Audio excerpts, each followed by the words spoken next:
Cuba là một đảo quốc nằm ở trung tâm vùng Caribe, nơi giao thoa giữa Đại Tây Dương và Vịnh Mexico, gần các tuyến hàng hải quốc tế. Ngoài ra, đường bờ biển dài và khí hậu nhiệt đới khiến Cuba sở hữu tiềm năng du lịch khổng lồ với hàng trăm bãi biển đẹp.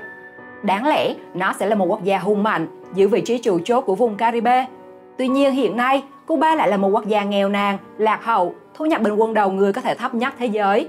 Điện không có, Internet cũng không, người dân sống sập sụa trong nghèo khó.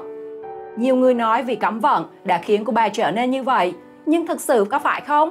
Nếu đến Cuba, bạn sẽ thấy nó khác lạ, một quốc gia với nhiều điều luật cấm kỵ rất kỳ lạ, khiến bạn sẽ liên tưởng nó là Triều Tiên thứ hai. Nếu chưa, hãy cùng Thế giới hôm nay khám phá video chiến thư bị cấm ở Cuba không khác gì ở Triều Tiên để thấy đâu là nguyên nhân khiến Cuba chìm trong bóng tối nhé.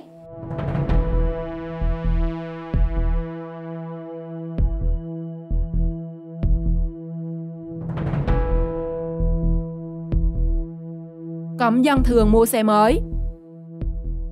Việc ở Cuba xe ô tô chỉ toàn xe cũ và cổ, ai thì cũng biết. Ngoài vì giá xe quá đắt do bị cấm vận, một phần lý do cũng vì luật cấm mua xe mới ở quốc gia này.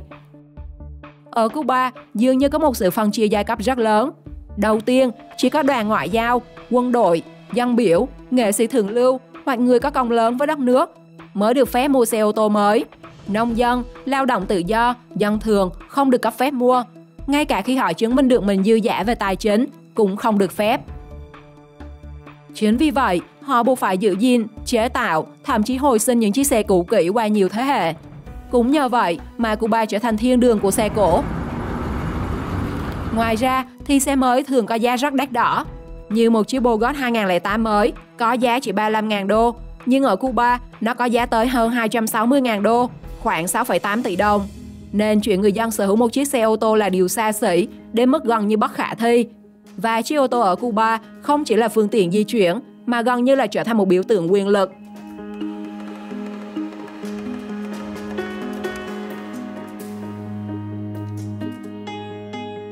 Mất toàn bộ tài sản khi di cư. Ở Cuba, nếu bạn đi qua nước ngoài sinh sống, mọi tài sản, quốc tịch bạn sẽ bị tước bỏ. Vì công dân Cuba di cư và trở thành thường trú nhân ở một quốc gia khác được coi là sự từ bỏ, có nghĩa là tự động mất tình trạng thường trú ở Cuba và do đó mất nhiều quyền công dân. Đặc biệt, chỉ cần bạn rời khỏi đất nước, toàn bộ tài sản, từ nhà cửa, đất đai, xe cộ cho đến những món đồ tích góp cả đời đều bị nhà nước tịch thu. Với người dân, quyết định ra đi không chỉ là chuyện chia xa quê hương, mà còn đồng nghĩa với việc chấp nhận mất trắng mọi thứ và bắt đầu lại từ con số 0. Tuy nhiên ngày nay, cùng với xu hướng mở cửa và mong muốn kết nối lại với cộng đồng kiều bào, chính quyền Cuba đã nới lỏng đáng kể luật di cư. Hiện luật chỉ áp dụng người đi nước ngoài định cư, mà 24 tháng không về trình diện thì sẽ bị mất tài sản. Còn nếu trong vòng 24 tháng mà bạn trở về gia hạn thì sẽ không bị tịch thu tài sản. Đây được xem như là tín hiệu cho thấy Cuba đang muốn xóa bỏ khoảng cách, xây dựng cầu nối với người Cuba ở khắp nơi trên thế giới.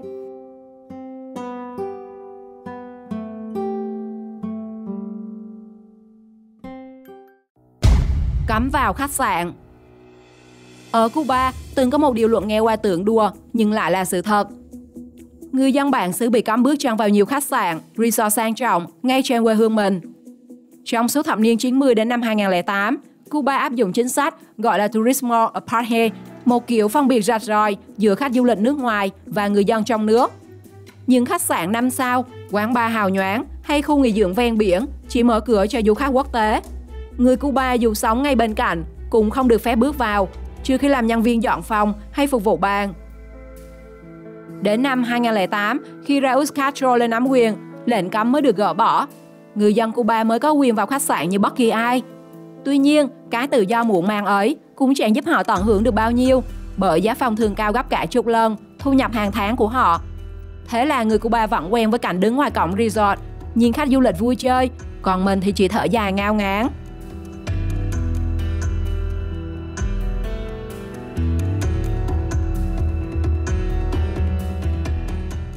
Ở tù nếu không cho đi nhờ. Chuyện đi nhờ xe đã trở thành nét văn hóa riêng ở Cuba và gần như là quyền lợi hợp pháp của người dân. Bạn có xe, người khác xin đi nhờ, buộc bạn phải cho họ lên nếu xe còn chỗ trống. Nguyên nhân là sau cuộc khủng hoảng kinh tế những năm 1990, giao thông công cộng thiếu trầm trọng, Xe buýt ít ỏi, xăng dầu khan hiếm, nhà nước buộc phải ban hành một quy định kỳ lạ. Mọi xe thuộc sở hữu nhà nước khi đi trên đường đều phải có nghĩa vụ dừng lại cho người dân đi nhờ. Xe tư nhân thì khuyến khích. Nếu tài xế lờ đi người vẫy tay bên đường, họ có thể bị cảnh sát giao thông chặn lại, lập biên bản, thậm chí bị kỷ luật nặng. Nói vui thì ở Cuba, bạn không cho người khác quá gian, có khi còn dễ vào tù hơn là lái ẩu. Thế nên trên các con đường, hình ảnh quen thuộc là người dân thoải mái đứng chờ, giơ tay vẫy, và bất kỳ chiếc xe nào chạy qua cũng buộc phải dừng lại dù bạn muốn hay không.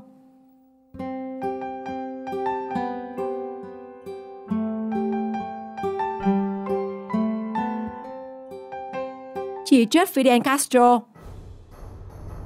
Fidel Castro không chỉ là một lãnh tụ, mà gần như trở thành thánh nhân sống trong mắt chế độ. Chính vì vậy, chuyện chỉ trích Fidel được coi là điều cấm kỵ tuyệt đối. Bộ luật hình sự Cuba có hạn những điều khoản xử phạt nặng nề hành vi xúc phạm lãnh tụ hay tuyên truyền chống cách mạng, và hậu quả có thể không chỉ là nộp phạt mà còn là vài năm ngồi tù. Thế nên, trong đời sống hàng ngày, người dân Cuba có thể than phiền đủ thứ, từ giá xăng, thiếu thực phẩm đến xe buýt ì ạch. Nhưng tuyệt nhiên, chẳng ai dám lỡ lời nói xấu Fidel Castro. Trên báo chí, truyền hình, hình ảnh ông luôn xuất hiện như một vị cứu tinh, người đánh bại đế quốc và đưa Cuba vào kỷ nguyên mới. Có thể nói, ở Cuba, tự do ngôn luận dừng lại ngay tại cái tên Fidel Castro, một vùng cấm mà ai cũng biết, nhưng chẳng mấy ai dám thử chạm vào.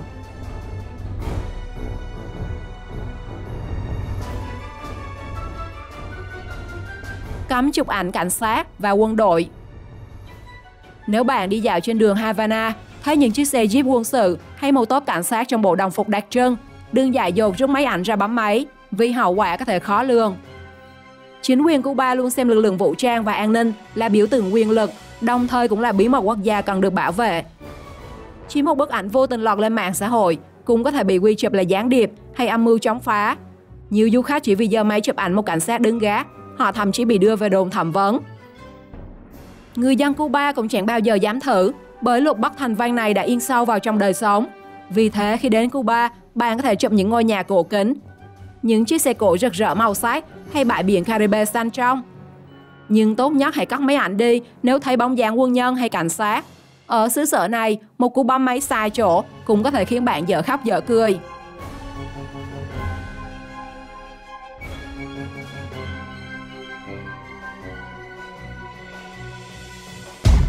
Cấm du khách uống nước máy. Một trong những điều khiến du khách ngạc nhiên nhất khi đến Cuba là bạn không được uống nước máy. Đây không phải là lệnh cấm ghi rõ trong luật, mà là luật ngầm trong ngành du lịch. Lý do rất đơn giản, hệ thống lọc và xử lý nước sinh hoạt ở Cuba chưa đạt tiêu chuẩn quốc tế, chất lượng nước không ổn định, chứa nhiều vi khuẩn và tạp chất, có thể gây nguy cơ đau bụng, tiêu chảy, thậm chí nhập viện ngay. Chính vì vậy, tại các khách sạn, resort hay nhà hàng, du khách luôn được khuyến cáo mua nước đóng chai dùng.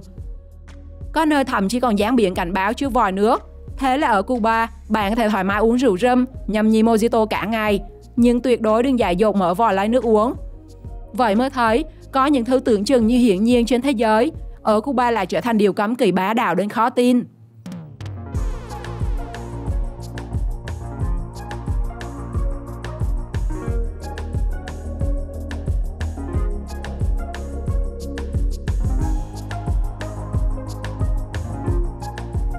Cấm môi giới mại dâm.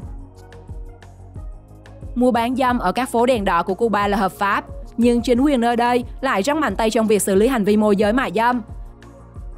Theo luật Cuba, bất kỳ ai tổ chức, dắt mối, trục lợi từ hoạt động bán dâm đều có thể đối mặt với án tù nhiều năm.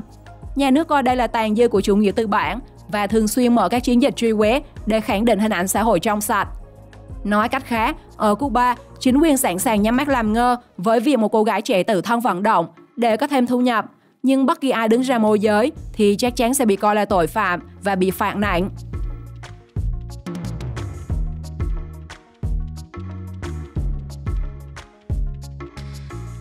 Có hai loại tiền ở Cuba. Cuba là quốc gia duy nhất trên thế giới sử dụng hai loại tiền song song, cúp và cúp. Người dân trong nước chủ yếu dùng cúp, đồng peso Cuba, để mua thực phẩm, trả tiền xe buýt hay chi tiêu những thứ cơ bản hàng ngày. Trong khi đó, khách du lịch và những dịch vụ cao cấp lại sử dụng cúp, đồng peso chuyển đổi.